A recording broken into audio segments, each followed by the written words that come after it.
নমস্কার, আজকের breaking news পরিবেশন করছে ইন্ডিয়ান ডিপ্লোমেসি। সঞ্চালনা করছি সুবীর কুমার। রাশিয়ার S-400 ভারতের কাছে বিক্রি করেছিল। পাকিস্তানের সঙ্গে অপারেশন সিঁদুরের যুদ্ধে ভারত সেটা ব্যবহার করেছিল। ভারত S-400কে যেভাবে ব্যবহার করেছিল তা দেখে গোটা বিশ্ব চমকে উঠেছিল। ভারতের রণনীতি পাকিস্তান চুপ করে বসে বসে দেখেছিল। পাকিস্তানের অবস্থা এমন করে দিয়েছিল যা তাদের বসে বসে দেখা ছাড়া আর কিছুই করার ছিল না। যুদ্ধ ঘোষণার পর 4 দিন ধরে ভারত চুপ করে বসেছিল, কিচ্ছু করেনি। 27শে মে রাত্রিবেলাতে যা ঘটিয়েছিল সেটা পরদিন সকালে পাকিস্তান বুঝতে পেরেছে। ভারত প্রথমেই পাকিস্তানের 6টা ফাইটার জেটকে উড়িয়ে দিয়েছিল। প্রথমেই পাকিস্তানের 5টা S-400 রাডারকে উড়িয়ে দেয়। পাকিস্তানের জমিতে ঢোকার জন্য সামনেটা ফাঁকা করে পাকিস্তানের 11টা এয়ারবেস উড়িয়ে দেয়। তারপর তাণ্ডব চালিয়েছিল S-400কে দিয়ে। প্রিয়কে পাকিস্তান অধিকৃত কাশ্মীরে যত জঙ্গি ঘাঁটি ছিল সেগুলোকে উড়িয়ে দিয়েছিল। তাতে পাকিস্তানের অনেক জঙ্গি নেতা মারা গিয়েছিল। পাকিস্তান কিছু বুঝে ওঠার আগেই তাদের কোমর ভেঙে দিয়েছিল।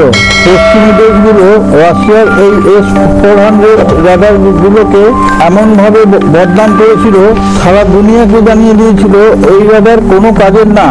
রাশিয়ার অস্ত্র বাজারকে ধস নামিয়ে দিয়েছিল। ভারতকে জানিয়েছিল তোমরা রাশিয়ার S-400 কিনবে না। এমন একটা সময় আসে রাশিয়া S-400 বানানো বন্ধ করে দিয়েছিল। ভারত সেই সুযোগটাই নেয়। তখন রাশিয়ার S-400 এর দাম অনেক কমে গিয়েছিল।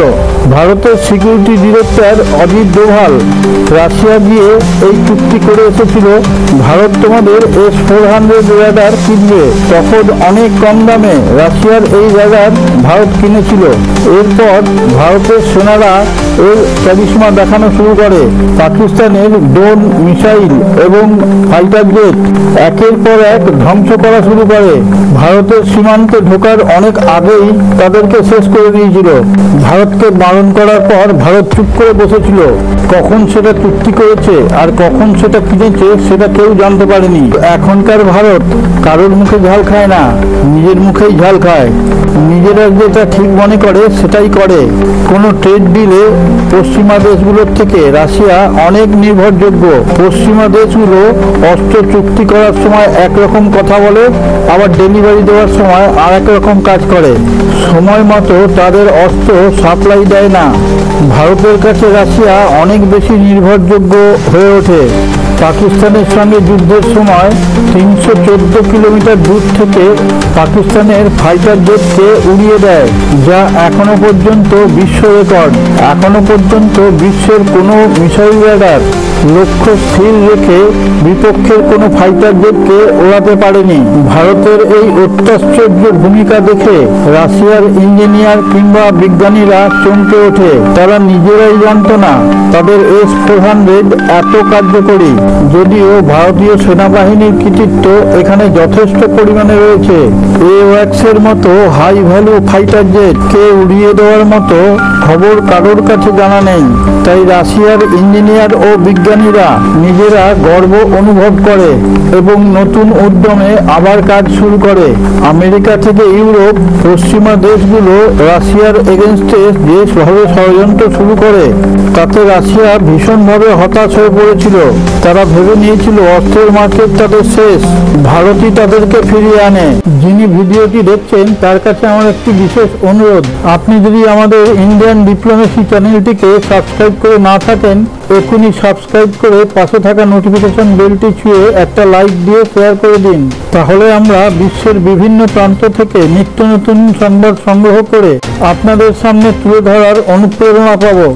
ভারত যেভাবে রাশিয়াকে অস্ত্রের বাজারে ফিরিয়ে নিয়ে এসেছিল সে কথা রাশিয়া ভোলেনি।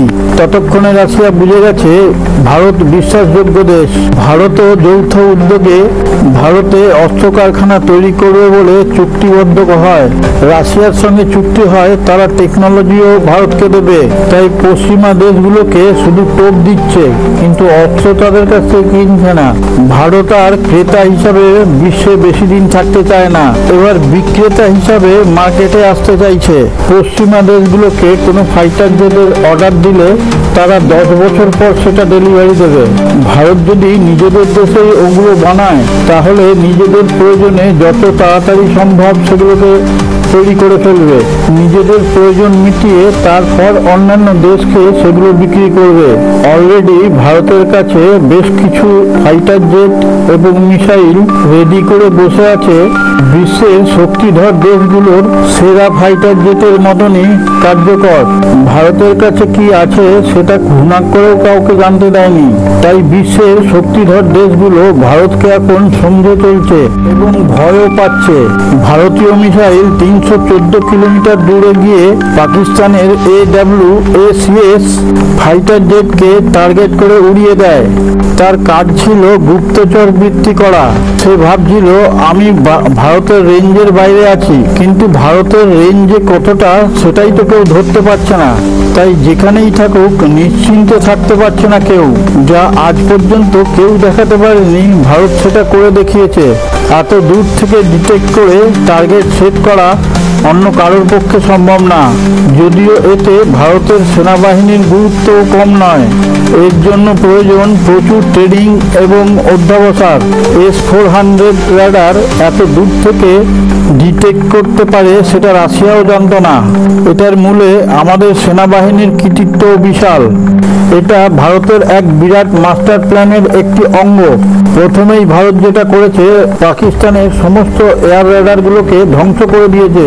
তারপর বিনা বাধায় পাকিস্তানের 11টা এয়ারবেসকে ধ্বংস করে দিয়েছে। পাকিস্তানের ওই রেডারগুলো সমস্তটাই চীনের কাছ থেকে কিনেছিল। ভারতের সিকিউরিটি ডাইরেক্টর অজিত ডোভাল পাকিস্তানের সঙ্গে যুদ্ধ থামার পরপরই রাশিয়ায় গিয়ে S-400 এর অর্ডার দেয় এবং S-500 তৈরি করার জন্য কথাবার্তা বলে আসে। এতে চীন এবং পাকিস্তানের থরহরি কম্প শুরু হয়ে গেছে। চীন দেখছে এখন ভারতের সঙ্গে শত্রুতামি করে লাভ নেই। ভারত যেভাবে উঠে আসছে তাতে দুদিন বাদ আমাকেই খেয়ে নেবে। সেই জন্য চীন এখন ভারতের দিকে বন্ধুত্বের হাত বাড়াচ্ছে। S-400 নিয়ে যারা এইরকম কামাল করতে পারে তাদের হাতে S-500 এলে কি করবে? তখন ভারত গোটা বিশ্বের উপর রাজ করবে। এই 25 সালের ভারত সেটা করেই দেখাবে। আমাদের চ্যানেলের কমেন্টে গিয়ে আপনার সুচিন্তিত মতামত ব্যক্ত করলে আমরা সকলে উজ্জীবিত হব। সারে জাহাঁ সে আচ্ছা হিন্দুস্তান হামারা হামারা, সারে জাহাঁ সে আচ্ছা।